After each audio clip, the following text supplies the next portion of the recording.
Nakunahan mo ani dira ing wala si mama ni Lakaw. Sige ma. Ayo! Wala si mama, ingon siya. Ayaw, di ma. Sinudara na yan, naraman si mama dira ni tago. Kaya basi daw di siya kabayang utang, mo siya kwarta. Gawa sira, asay mga utang!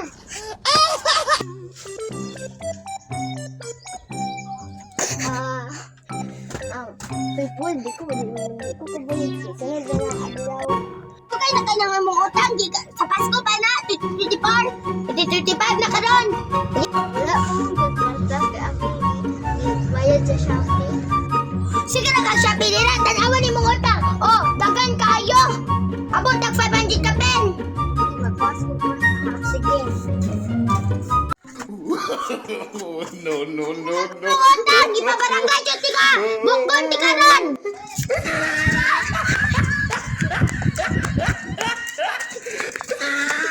Mag-consultansip na pwede. Ano to? Ay, tira o yan, Jamila. Tikang! Hoy, pabarangay tika, tikang balde, utang. Tika ron, ayaw bayad. Saan mo nag-away diri ah? Siya ka, last year pa na siya, wala nagbayad, utang. Oh, 500 oh. Damputo na ni siya? Oh, dili man ka, kabayad na ko, dara ah. Dara ah, ay na si Conrad, di ka na lang ka sa barangay.